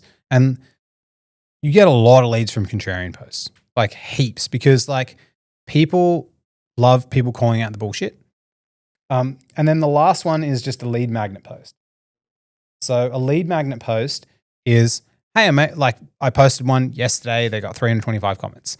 I just said, Nafis booked 68 meetings with my sell by chat playbook, comment playbook, and I'll send it to you for free. Yeah, we do these all the time. They're great because people are like, oh, I don't want to miss out on this free thing. They want it as well. And so they're kind of the 5 viral post types. So whenever I create content on LinkedIn, I just think like, whenever I think about the idea, I'm like, I have to put it in a post category. Now, it's not exclusively this. So what's great is if you can add a personal story with a photo, or you do a how-to post, with a sequential thing, or you do a listicle and it could be a carousel of the things as well. So you're like combining different mediums. Yes, you're kind of like a personal story, but like a really good photo with a personal story usually elevates it. So each of these things elevate them, but They're can like also little cocktail ingredients. You can make different cocktails. And then to go even further past that, like you can do a how I post, but put a listicle in it. So Alex Hormozi talks about, I think it's every content is stories, list, and steps. So he says stories, list, and steps are like every single piece of content. This is kind of just LinkedIn. You could tell a story that's contrarian or have a list that's contrarian, things like that. Yeah, and so and you could tell a story with a how-to or how I in it. But I usually, if I'm thinking about content, like, and I have an idea, I usually bucket it into a certain type as well when I'm doing it. And like the kind of like, this is the purpose of this type. So how-to or how I is like, I'm looking to educate someone as well on something as well. Or a really easy one is like, my client session closed a $6,000 a month retainer. Here's exactly how he did it. People want an insight into what you're doing. It's like no brainer. Yeah, it's no brainer. So like and that's it. People think about case studies as like a case study post. They literally write case study posts. That's the worst thing you can say. Yeah, you just drip and drab client wins through your content so people associate it with you. Like, story posts, listicles, like you just want to weave them all in together, like, and create like a balance between each. Something I want to make sure we cover off here as well is you talk about what you call the 6 gates of trust. I want you to go down the rabbit hole on this one. I think that what you teach here is fantastic. And for our viewers, I would encourage you guys to watch this segment where possible. But can you please take us through the 6 gates of trust and how people at home can use this for their businesses? Yeah, definitely. So essentially, I believe that I wrote a book on this. It's called Fuck Selling, Build Trust. And then how to get clients without feeling like a manipulative weirdo. That's what it is. And so the way I created the book is it's only online. It's 100% free because in the beginning of the book, I get people, I created a GPT or an AI GPT with the book in it because I really hate books that when people can't use it. And so I wanted to go anti-use, anti-non-use. So I was like, you can only do this online. You have to read it on your computer. You have to. And I created a GPT to assist people in reading it as well at the same time. So like That's as clever, they go man. through. That's really clever. Thanks. It's just to help them get it because I want them. I think with most books, like let's take your book, right? Probably a lot of people, if they'd read 10 pages, they'd actually get so much value. If they just did this stuff, it would be really good. There's so much goodness in there. So I created a GPT to assist people. I also created a GPT even further so people do an AI personality test on their own personality. So I actually made it so as someone goes through, they add their personality type to the book and it explains the book in a way that they can understand it. But essentially in the book, I argue that like we're in a trust economy. The only thing that matters with trust is trust as well. And but trust is built subconsciously, we subconsciously trust something and then we consciously make the decision, but it all happens subconsciously as well. And so like when we're like making decisions to do things, we're really looking at trust in itself. So when I look at like building trust in a sense, I think there's 6 gates of trust, of building trust. Now, I believe that on the left, someone is either a complete stranger to you. And if they're a stranger, like you don't trust them for a bar of soap. Like if you don't know them, you don't trust them, you have no affiliation with them, that's the least amount of trust. Now on the right is what's called an identity ally. An identity ally is someone who, a client that you've helped or a friend that you've helped, and then they tell other people about you. So that's word of mouth. That gets spread there. So before we move on, can you just define how these are different and how they would compare it to maybe a client perhaps? Yeah, so it just depends on what they're going to spread the words about. So if I have a client, if that client Mundo who I helped, he will tell other people about me and LinkedIn and helping him build his business. But if I have a friend who I helped, I don't know, like just because they're upset about something, they might tell their partner or something like that how I helped them as well. So there's different exchanges of value that are happening. Like the value that one of my best friends has with me is different to a client. So there's different realms of trust as well. And so if we look at this, I believe that there's 6 gates that people kind of walk through to get to an identity ally. And so the first gate that someone walks through is this real? So when people are seeing content and when they're seeing stuff on the internet or meeting you, the first thing in their mind, they're like, is this real? This is the fundamental problem with AI and online content now is more and more people are being like, I don't believe anything. Like it's like a huge thing. This is why I think in-person events are exploding. Like why are run clubs exploding? Why are people just not drinking now, getting off social media? 100 times more people are doing triathlons. They're trying to connect than they were 10 years ago, right? They're trying to connect with other people as well because they don't know anything's real, right? And so that's the first kind of gate. So you have to be real online. And the other issue we're running into right now is like most people are starting with negative trust. So you're not actually even starting in a neutral position. You're starting in negative trust because no one believes anything that you must be a liar. So it's actually even harder now as well. So the second gate that someone needs to walk through when they're looking at something is they're thinking, is this for me? Like they're going, okay, is this real? Is this something for me as well when they're actually walking through? And like that's really important because, someone could do a random leadership quote, whatever, but then they might not be like, yeah, it's great. It makes me feel good, but it's not really for me. And so that's where, creating specific and niching and stuff really helps. But the next part though is what really matters because most content, if someone thinks it's real, it's for me. Usually though, unless you have a specific niche or you talk to someone, you can't get past the third gate, which is called the snowflake gate. It's literally, so it's like, I am a special snowflake. Do you understand my situation? So most people that just post and pray, no one's actually going to come to you because they don't even know if you can solve their problem. And most people are too scared to niche down. So they're too broad. So people are like, I don't actually even know what you do. And so like, that's like the third gate. The fourth gate as we go across is the risk gate where people are thinking, okay, if I do this, will it hurt me? Like they're evaluating the risk around what's actually happening. The next gate they've got is the fifth gate is it worth it or should I do it now? Like, is it actually worth it now? And so usually gate 5 is like the sale point as well. Then we've got gate 6 with, is this like me or a part of me? So not me, part of me. I go part. So like, do I identify as part of this now?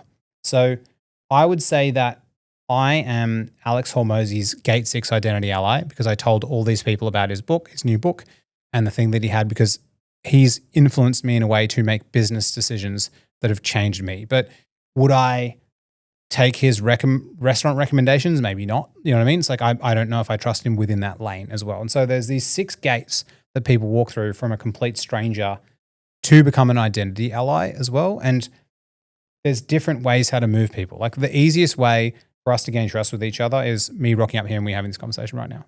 In person, it's real, exchanging value with each other. And that's in person is the easiest way. The hardest way is like obviously online through DMs and stuff.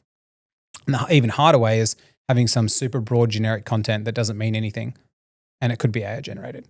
It's like, so you're not actually building trust and influence because ultimately what you want is as many humans as you possibly can who consider you an identity ally to them. That's like actually what you want, like to win within business. And so that's why I think building a very strong personal brand within your lane and your niche creates influence. And then these people tell a lot more people about your stuff. So when someone's thinking about social media and they're thinking about these different gates, what are some things that they can preemptively do on their social channels? Let's use LinkedIn as an example to start allowing people to I guess, filter through these gates earlier. So by the time you get on a call or you're in a conversation, you're more in an option or a situation where you can sell someone. So I'll give you the kind of 2 ways that trust gets built in mediums because I can fill it out. Man. Yeah, it helps a lot more as well. There's 2 ways that kind of trust gets built. One is through familiarity. So the classic thing is if you're in Australia and you go on a trip to Europe, my sister did this. So she went on a trip with a partner to Italy and she was going scuba diving with these other people and they're Australian. And like she noticed the guy because she thought he was friends with me and my brother. But if she walked past him in the street, she wouldn't say anything. But because he was here, she's like, "Oh, do you know Dan and Matt?" And he's like, "Yeah." And so they affiliated and then they end up like seeing each other a couple other times or whatever. And like it became this like immediate trust bond thing just through familiarity as well. So like an easy way to build trust is creating familiarity. So familiarity is posting content about you having kids. Someone has kids, whatever. I post about, say I do CrossFit. And so like for me, if someone's a CrossFitter, there's a 100% chance the deal will close.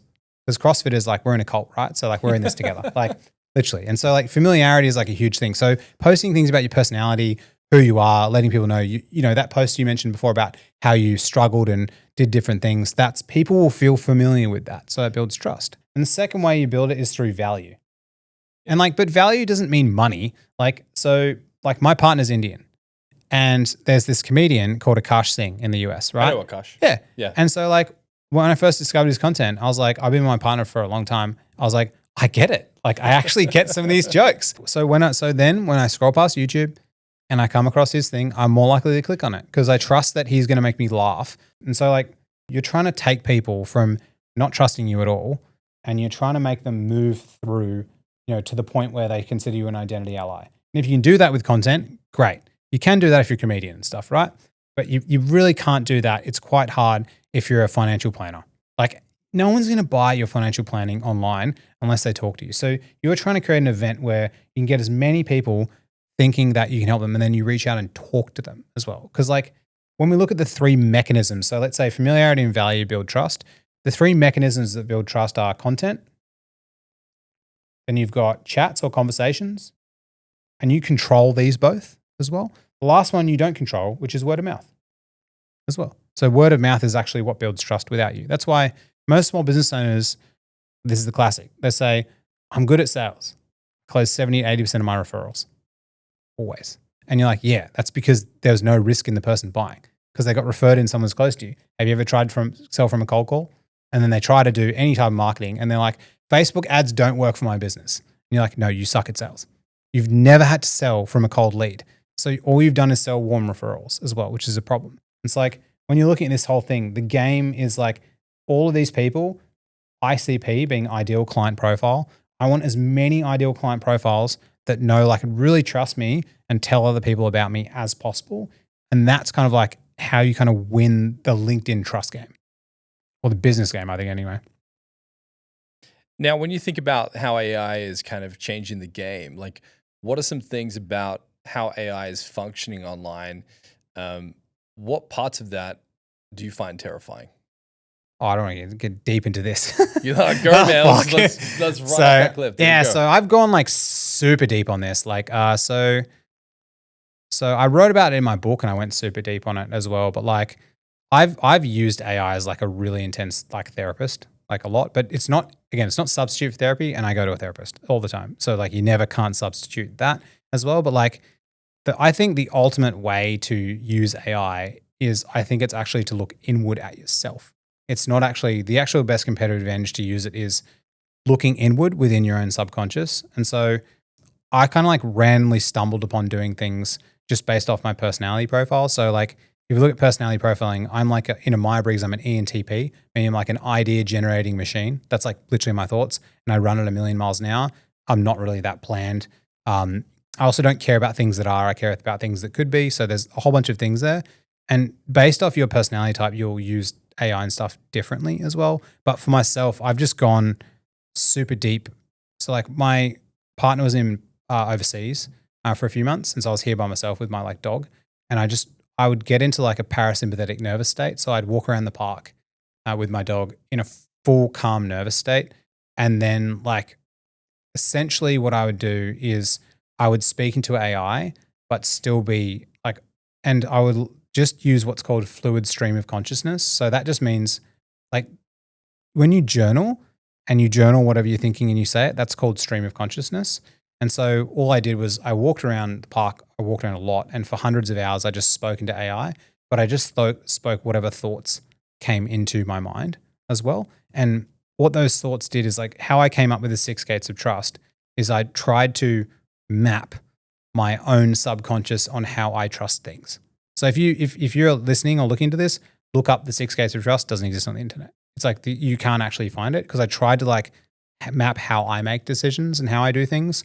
But the only way I was able to do that is like I'm walking around in a calm nervous state. Because if you're in a sympathetic nervous state, all high things are coming to you, so you can't actually think calmly. So it's like, oh, I've got to check this email. I've got to do this thing. I've got to get back to this person as well. But if you kind of fully reset, you'll start thinking, I wonder if this, or I wonder if that. And then I did that when I was walking around a lot. But I kind of have the ability to be able to then speak, then AI speaks back to me. And it's kind of like pulling out things from your subconscious as well, which sounds fucking crazy. And then I'm speaking again. So it's like you can go deeper into working how your subconscious actually makes decisions as well. That was how I wrote the whole entire trust building book as well. It was essentially me mining my subconscious for like 2 months, actually building it. And then I created an AI second brain. So where essentially I took all of my ChatGPT conversations, all of my Claude ones, all of my phone notes and everything. And I vectored all of it, which means with AI, I essentially took it all and I put it into chunks and I created a local LLM or like system within my computer. So it's got like 100,000 vectors, which is kind of equivalent to millions of words of my own thoughts. And then I use that so now I can kind of query my own kind of like brains as well. So it talks about like opinions in AI as well.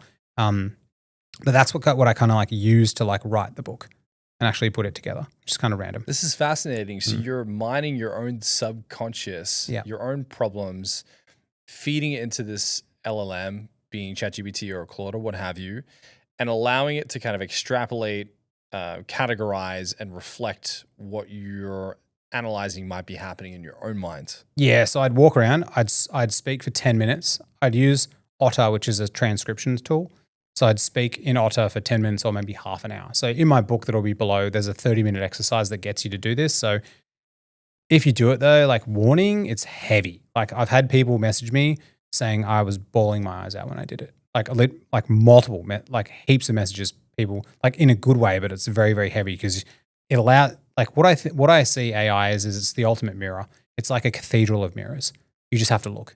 It's like, and then you can like look internally on yourself, which is kind of hectic. So I'm pretty open with just sharing everything. So I was just, and people would always ask security, this, it's like, I took the risk myself, but like, honestly, every single message you ever send on Facebook, everything you've ever said on an Apple device, everything is stored.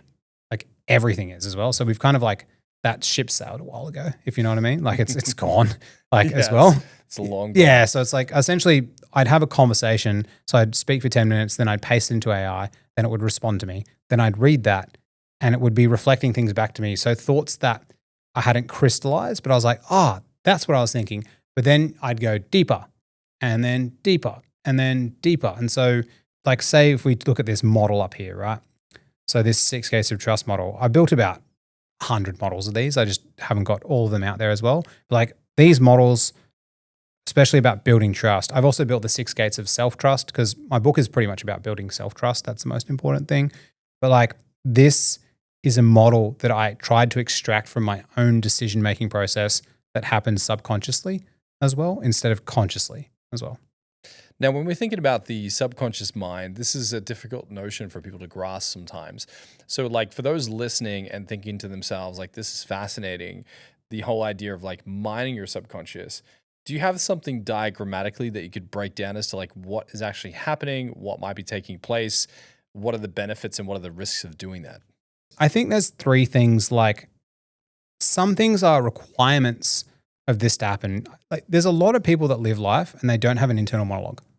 And so it's depending on who you are, right? Like for myself. Just real quick, what's an internal monologue? Like let's say you're doing stuff, but then you're thinking about something else and like something else happened and something else happened. And so like depending on someone's personality type and how the makeup of them, like different people have different internal monologues. And sometimes it could be like a neurotic internal monologue or an anxious thought loop, or there's so many different things that actually happen. But I think before kind of like even exploring this, like I think there's kind of like three things or definitions I like to kind of like talk through. Like one is like there's kind of ways of like analyzing your mind that I found for myself. And so the first one is like a meditation. So why I think, say, meditation is like so powerful when you get into it is because a lot of us, I've done this so much before, is like a thought comes into our head, we believe it and we action it. And so many people live their life believing that their thoughts are real. And especially if we go back to that Maslow's hierarchy of needs, when you're in a way more stressed state, the thoughts that come to you seem urgent, priority. I have to get to it. I have to do it. And so you do it. But a lot of time your thoughts are lying to you as well. So the reason why meditation is quite good, there's different types, but like for me, when I say meditate, I walk because like I find walking for me helps. I'm walking and then a thought comes into my mind and then I'm witnessing the thought and I'm not tagging it with an emotion. It's almost like you're not the thought, you're paying attention to it. Yes.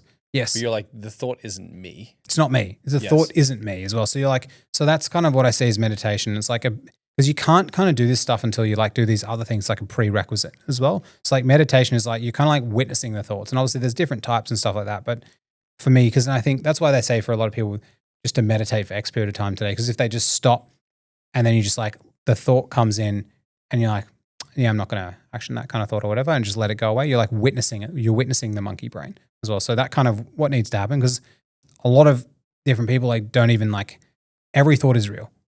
It's all real. They believe me, but it's actually not real. It's just a fabrication of something that comes up. And especially if you're in a stressed state, your mind will lie to you a lot, lie to you heaps. Like the second thing though is like CBT or cognitive behavioral therapy as well. So it's like another way when you're kind of like playing with your mind. Like I kind of like learned about this because when I was in 2019, I had like a pretty bad breakdown where I started getting like panic attacks. You know, like I remember, and it was all because I was at misalignment in my life. You know, so I was an accountant. I was studying full time, working full time, doing the right thing. But like, you know, it actually just wasn't what I wanted to do. So I tried to do cold showers and fucking exercising more. It's just all band-aids to a gaping wound. But what happened was I started getting pain in my chest. And my anxiety was like impending sense of doom anxiety as well. But the way I was able to get out of that, like I went to therapy. First one was fucking terrible. Therapist like ruined me. Like you got to see different therapists. But like one guy I found like literally in North Sydney, the thing he said to me to get rid of the anxiety was like, he said, make it get worse. So he'd be like, when you got the pain in your chest, tell it to get worse. Like actually make it. Cause I used to get pain in my chest, tingling in my arms and in my hands and on my face. Right. But the way I stopped it was CBT. So I was like, get worse, get worse. So that's when you challenge your thoughts. CBT is like challenging. So you're like, yeah, fuck this. Like, no, that's incorrect. It's like when one of the first things you do in therapy is they say, okay, on a piece of paper, put a line down the middle. On the left, write all the anxious thoughts you're having and then write them all down. It's like, say 5 points. On the right, pretend you're a friend and you're advising someone on these thoughts. And so that you're the friend challenging your own thoughts. So CBT is like challenging your own thoughts as well, cognitive behavioral therapy. And then the third one is like what's called metacognition. And metacognition is like thinking about your thinking. And so it's like, let's say a thought comes in. I wonder why that thought. I wonder where that stemmed from. I wonder if that was something from before. And so you're actually thinking about the thought and where the thought arose from. Zooming way out and you're trying to super out. Connect the dots to other things you've thought about in the past. Yeah. So it's like if I have a thought around like, let's say I have a thought where I'm craving like food or craving certain things. I'm like, oh, I wonder why I crave that sugary thing right now. I wonder if it's because of the bad sleep that I had last night. But I wonder why what the sleep was caused by. I had a pretty sympathetic day yesterday. I worked 10 hours. That's probably what caused. And you're constantly connecting and thinking about the thoughts as well, but then you're analyzing and deducing them. So I think like to even begin to like try and mind your subconscious as well. Like even if most people practice these things, like their life would just be 100-fold better. For you, Matt, a question we like to ask everyone, and this is kind of like a conclusive question, is what does taking high agency mean to you? just doing things immediately without double second guessing yourself. So I'll give you an example. So today, I'm hosting an in-person workshop in 2 weeks in Sydney. Never done one before. So today I'm in a group chat with a whole bunch of other business owners like, hey guys, can someone help me? I'm hosting a workshop as well. I don't know any questions. This lady replied who owns that really large business as well. She helps like Australian founders. They run about 500 events a year. She showed me on her Salesforce. I was like, holy shit. And so she's like, oh, I can. I was like, oh, and then I literally said, can we get on a call now? She's like, cool, I'll be home in 45 minutes. Literally got on a call immediately. And I was like, cool, what should I do? She just shared her screen, fucking showed me everything. Sick. Awesome. I'm going to do that. Got a whole page of notes. And then I said, okay, should I run a test event a week before? She's like, 100%. And I was like, cool, 6 people? Sure. I texted 3 people on the call, like immediately, and did it. And then afterwards, I shared my screen and showed her LinkedIn. You got to do this. She said, look, can I just like buy the thing and send one of my team members? And I was like, yeah, it starts in 3 weeks. She's like, cool, let's just buy it. Didn't even ask the price. Didn't fucking care. And like, so like, cool, mutual exchange, value, get off. I got off the call. I was like, sick. Well, I've got to message my team. Hey, can you just go to the event center and the place where we're leasing right now, find me a room. And I just started texting the people and inviting them without an offer or anything. Then I just quickly got onto my computer, got ChatGPT, and I got one of my offer docs that I had before, just recreated a new offer doc, did it for 6 people, just fucking banged the invites out immediately. So that's like, so if this morning I had the thought of like, I need to know more things about this workshop because I was speaking to my partner last night and she planned our like crazy elaborate wedding and stuff. She's like, I think you need to do more planning. I was like, oh shit. So I woke up and I was like, immediate. I do it. So that's kind of like high agency, I think, that people have, because most people, they just like second guess. And my guess is like, you would probably be really similar to that. You would just be like, you just have thought, think, do, like really, really quickly. But a lot of people, they just think, I'm going to think about it for a day. What are you fucking thinking about? Like, it's like, they're like, you know, when you're going through the maze, right? Like you're going through the maze, like actually there's a better example I use for this, right? When I'm doing an in-person workshop, right? It's as if someone gave me a puzzle, like, you know, those giant puzzles, like they gave me a puzzle and it's a 250 piece puzzle, but there's only 100 pieces they've given me. So I can try and put the puzzle together and I can get some places, but what makes me get more pieces is taking action. So if I take action, you can't plan everything without having some form of motion or velocity. Impossible. Like you can't, because you don't even know what the end state's going to look like. And so when I chatted to, I think her name's Shay this morning, she added me 25 more puzzle pieces to the thing. And then I'll speak to someone else and I add more puzzle pieces. Such a great analogy. Yeah, and it's like, because you're like filling in the puzzle as you're doing it. Yeah, and you can't, and you can kind of put it together with 100 pieces. I can connect some things. That's not going to be as good.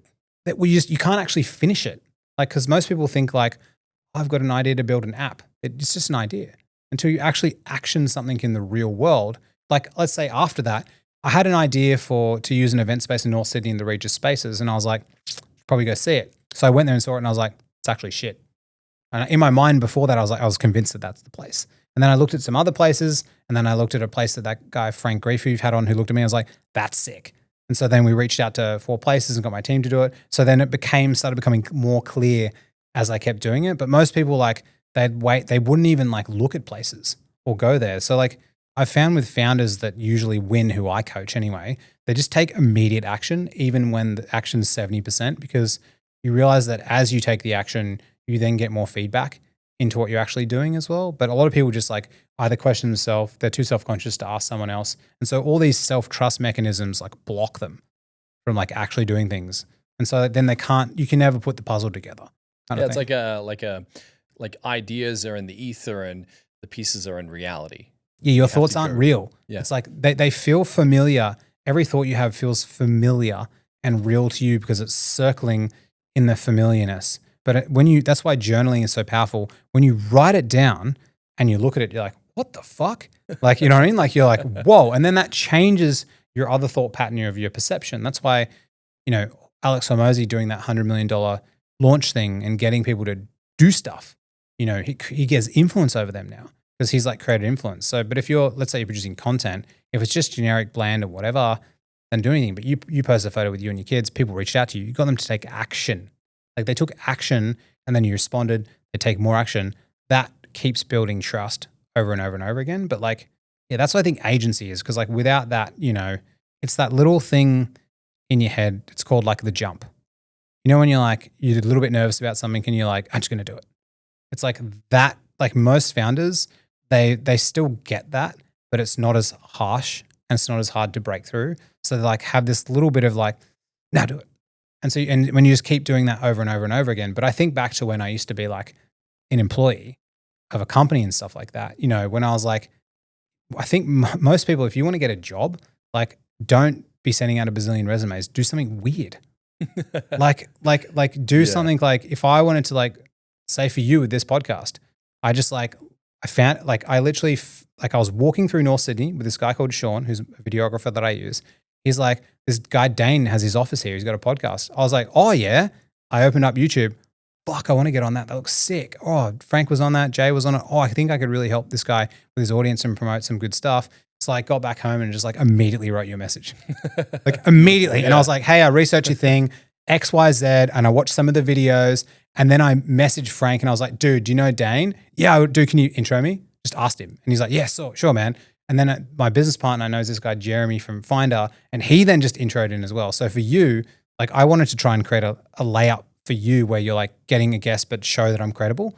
I think you just got to throw the fridge at everything. It's like and when people go to, this is my most annoying thing. Like it makes me so upset when people post on LinkedIn about not being able to find a job and do all these things. And I get some people in really shit situations and stuff, but like if you grew up in Australia and you went to school here and you do this, just fuck me, walk into the office of a small business owner. Like imagine if you guys here in this agency, imagine a 25-year-old kid fucking walks into your office and says, DAIN, I have no experience. I've watched all your content on your videos. I made 10 thumbnails for you as well. I just want to work in your content team. I'll do it for free. You'd be like, fuck yeah, let's do it. But no one will do it. Yeah. Like my phone number is in my LinkedIn profile. For 2 years, no one's called me. Yeah. 2 years. I'm like, bro, like my address is here.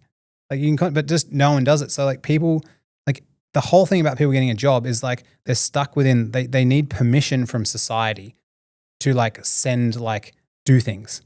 They need like permission. And it's like, dude, like do something different.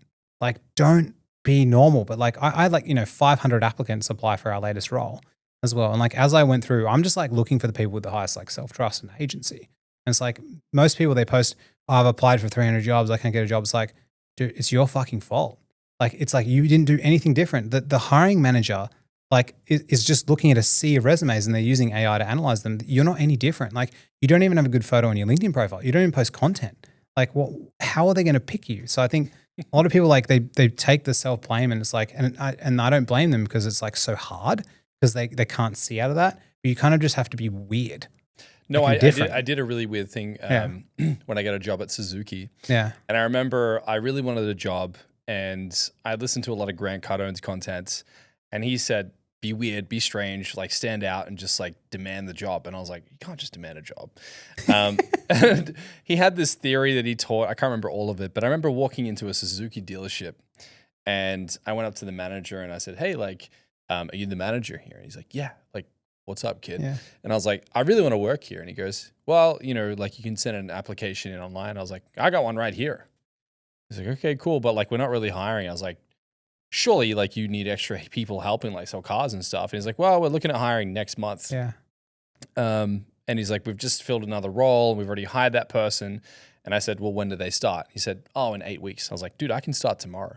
He's like, well, we're not hiring anyone. I was like, dude, I'll be here tomorrow. And he's like, yeah, let's do it. He's like, there's no point you coming here tomorrow. I was like, where's the meeting in the morning for the sales meeting? He goes, in that room over there. I was like, I'll be there. What time do you guys get in there? And he's like, 7:30. I was like, I'll bring coffee. What do you want?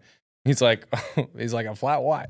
The next day I showed up with all this coffee and donuts. Everyone's like, who the fuck is this guy? I'm like, hey guys, like I didn't have a contract, nothing. And I just showed up and I got the job. But like the point is, I think what you're saying here is like so many people like are so timid and want to get permission. And you just got to like literally declare it, demand it, and you can have it. Literally. I think that's like the perfect. I think you should write about that. It's a fucking amazing story. So I did that. Like I did it with my my little cousin. So he's 15. He really wanted a job at Domino's. So I just called the store and said, hey, my cousin, I'm just with him now. He wants a job with you guys. Can we drive in now? Is your manager there? And they're like, yeah, they're there. Okay, we'll see you in half an hour. Yeah. We just drove in. He got a job. And I sent him in by himself. I was like, dude, I'm not going in with you. I'm not holding your hand. You got to go in and talk to the manager. Comes out and he got a job. And it's like, because most people I think the thing, and I think especially with like founders and stuff like that, when people are selling to business owners don't want to think.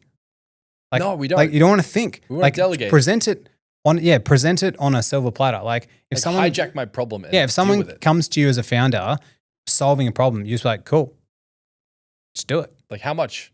Literally, like for Send when me your people BSP. like think about people I've like hired for jobs and stuff and just everything. I'm just like, I just don't like. My team member said, comes to me, he's like, hey dude, I think my 2 team members the other day, they came to me and like, hey, can we do this? I'm like, sure.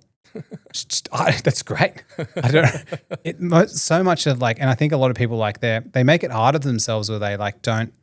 You know, if you want to reach out to a founder and sell to them, just make your stuff super personalized and super relevant when you're reaching out to them.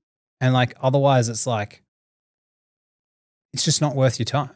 It's like, and I think it's like, especially with people who want a job, man, you've just got to like, just break out of the matrix and just do really weird shit. And just like you sitting there clicking send and going through these crazy application processes every day. And you're like, I spent 8 hours applying for jobs today. Yeah, but you did it passively. You didn't do it actively. Like exactly what you said around a car dealership. If you want a job in a car dealership, do that. Sure, you may not get the first one. Well, I'm telling people, like, if you're listening to this and you want to work for someone, like, just show up. Literally just show like, up. I'm not leaving. Yeah, and literally. You'll be surprised how many people are like, well, all right. Yeah, I hired one of my first employees, like my mum introduced me to him and I called him. He's like, you want a job? He's like, yeah. I was like, oh, just come to North Sydney now. Cool. We just walked around for an hour. I was like, hey, do you want to do it? He's like, yeah, cool. Let's just start now. It's even like this podcast. I remember like Cam, who's behind the cameras here, like came into my office one day. He's like, hey man, like, why don't we have a podcast? I was like, I tried 2 times and I quit and it was hard. And he goes, yeah, but like, what do we need? A couple cameras, like a studio set. I'm like, yeah, but like, I don't have time to think about this. He's like, don't worry about it. I got it. Like, would you do it though? I was like, yes. I'm like, well, but the cameras and the space. He's like, don't worry about that. Like, just sit in the chair and talk. I was like, okay. Like it's as a business owner, that's what they're looking for. Is they're looking for high agency people to make their lives easier and to hijack their problems and to drive them without them. Yeah, and you just don't want to think. Nope. It's like so if you want a business like that kid Jamie who I helped, you know, he just goes into the office to build more trust to make it easy for people. But like let's say you wanted a LinkedIn business, right? Like, and you want to help people. You know, you study my content. You want to help founders rebuild their LinkedIn profile, create content, and reach out to people. Just like find people online and just say, yo, where's your office? I'll like come do it. And just like go in their boardroom, sit with them for 2 hours, just rebuild their profile, like literally sit with them and write the content. Like sit with them and do it as well. And like that's what most people like kind of want as well. Like when I was creating content at my own house, like Sean, the videographer that I use, like he's like, dude, I'll just come to your house and we went and bought the light equipment in the city at some camera shop. And he taped on the floor where I'm going to put the cameras. And he like, you know, he measured it all up and we just did the filming. Like we just did it. And to me, like I paid him $5,000 for that. You know what I mean? Like it seems like a lot of money, but like a lot of other people, but I'm happy to pay that because I'm like, I don't have to think. It's like thinking is like time and money and it's power. It's like you're looking for just speed of implementation. And even it may not be 100% the way that you want it, doesn't matter. Because like the puzzle keeps forming as you keep doing stuff. And so like, you know, I did it with him. I filled the whole entire puzzle, but like I got a whole new puzzle after. I got to add to that one because there's all these other things I didn't even know that actually even existed. Matt, dude, I could sit here all night and talk to you, bro. I don't even know the times. I don't even know the time either, and it's probably on this iPad somewhere. Dude, it's been a pleasure. Like I like how you think. I like how you operate. You clearly know your shit. I think you're someone who's on a meteoric rise, and a lot of people are really paying close attention to what you're doing. Like, thank you so much, man, for like taking the time to like bring this firepower and sitting here with us and sharing this with our audience. I think it's deeply valuable. And I think anyone who's listening to this today, please check out the links attached to this episode. We'll make sure that everything you discussed, all of the tools that you have accessible are available to anyone listening to this. But Matt, genuinely, man, thank you so much for joining us. Thanks for having me on. This is fun. Being a real pleasure. Cheers. Thanks, dude.